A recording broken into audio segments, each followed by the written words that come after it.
బెంగుళూరులో non veg ban చేస్తున్నారని ఒక వార్త వైరల్ అవుతుంది. అసలు నిజంగానే బ్యాన్ చేస్తారా? ఒకవేళ చేస్తే ఎందుకు? దాని రీజన్ ఏంటి?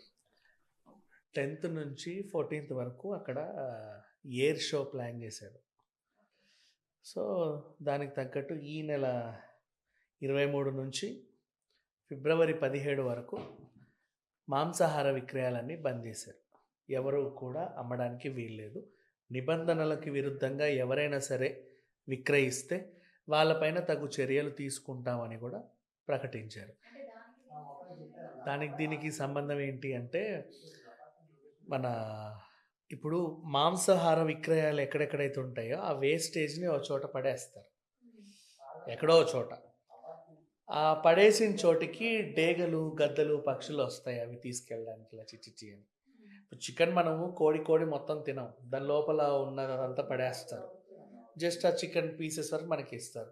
ఫిష్ అయినా అంతే, పొట్టలోంచి కొంచెం తీసి పడేసి మనకి ఇస్తారు. మటన్ అయినా అంతే, పూర్తి జంతువుని మనం తినాం. ఆ వేస్టేజ్ ఏదైతే ఉందో వీడు అప్పటికి ఆ రోజు వరకు వేస్టేజ్ ఒక దగ్గర జమ చేసిన, పోనీ మున్సిపాలిటీకి వేసిన, వీళ్ళందరూ తీసుకెళ్ళి ఒక దగ్గర పడేస్తారు, డంప్ ఎక్కడో దగ్గర.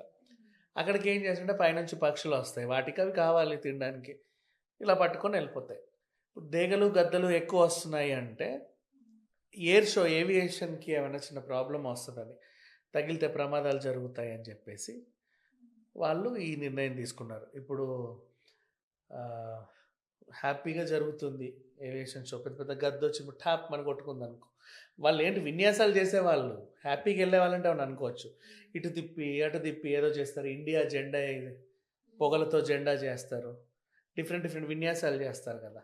యలంక ఎయిర్ స్టేషన్ నుంచి ఒక 13 కిలోమీటర్ల పరిధి రేడియస్, ఈ ఎయిర్ స్టేషన్ నుంచి 13 కిలోమీటర్ రేడియస్ వరకు ఎక్కడా కూడా జంతు మాంస విక్రయాలు జరగకూడదు.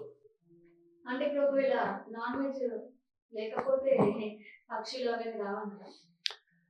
అంటే అది లేకున్నా కూడా వస్తాయి, 100% ఇలాగే రావాలని లేదు. గద్దలు గిద్దలు అంటే పెద్ద పెద్ద పక్షులు మాంసం కోసం రాకుండా వేరేవో చిల్ల చిత్క జంతువులు చచ్చినా వస్తాయి. ఇప్పుడు ఇంట్లో ఎలకలు చంపుతారు కొంతమంది, ర్యాట్, అవి తీసుకెళ్ళి చెత్తకుండలో పడేస్తారు, అప్పుడు కూడా వస్తాయి, ప్రమాదాలు జరుగుతాయి. వాటికంటే ఇప్పుడు ఇది కొంచెం మెయిన్ ఇది కదా. అడిగిన క్వశ్చన్ బాగుంది. దీంతో పాటు వీళ్ళు ఇంకో ప్రకటన కూడా చేస్తుంటే బాగుండు. ఈ డేస్ ఏదైతే ఉందో ఇళ్లల్లో కూడా ఎవరు కూడా ఏ జంతువులను చంపడానికి వీల్లేదు అనేది ఒకటి పెడితే బాగుండేది. ఎక్కువ మంది ఎలకలు ఉంటే ర్యాట్ అవి పెట్టేస్తారు, అవి పెట్టారు చెత్తపెంట మీద పడేస్తారు, ఎలకల్ని తీసుకెళ్ళడానికి కూడా వస్తాయి పక్షులు. ఇది కూడా బాగుంది, ఇలాంటి నిర్ణయం కూడా తీసుకోవచ్చు. అండ్ నెల రోజులు నాన్ వెజ్ తినకపోతే ఏమైందట అంటే మరి నాన్ వెజ్ ప్రియులు ఎలా స్పందిస్తారో తెలియదు. రెస్టారెంట్లలో కూడా అమ్మొద్దని చాలా స్ట్రిక్ట్గా చెప్పారు. 5 స్టార్ హోటల్స్లో కూడా అమ్మొద్దని చాలా స్ట్రిక్ట్గా చెప్పారు. యాక్చువల్గా 5 స్టార్ హోటల్స్కి మినహాయించవచ్చు, ఎందుకు చెప్పనా, కొంతమంది ఈ KFC ఇట్లాంటివి ఉంటాయి సో వీళ్ళంతా ఫ్రాజన్ ఫుడ్సే వాడేది. అక్కడికి వచ్చి కోడ్ని కొయ్యరు వాళ్ళు, పాపం వాళ్ళకి ఎక్కడి నుంచో వస్తాయి ఫ్రాజన్వి. బట్ ఇక ఒకరికి వద్దన్నామంటే అందరికీ వద్దు, నో ఈస్ నో అని చెప్పేసి వాళ్ళు డెసిషన్ అయితే తీసుకున్నారు. బాగానే ఉందిలే, కొన్నాళ్ళు ఇంకంతమించి ఏం చేయలేం, ఏవియేషన్ షో అక్కడ ఉంది కాబట్టి. అయితే ఈ షో ద్వారా ఒక డిసడ్వాంటేజ్ ఏంటంటే మనకి పౌల్ట్రీ మీద కూడా ఆదాయం వస్తుందిగా, మాంసం మీద కూడా గవర్నమెంట్కి కూడా ఒక ఆదాయం ఉంటుంది ఏదో రకంగా. సో నగరము ఒక రెవెన్యూ కోల్పోతుంది ఈ డేస్లో. ఇప్పుడు ఏవియేషన్ షో వల్ల ఒక ఖర్చు పెట్టితే మనకి ఏదైనా లాభం ఉంటే మేబీ ఉండొచ్చు, ఒక రెప్యుటేషన్ రావచ్చు బెంగళూరుకి.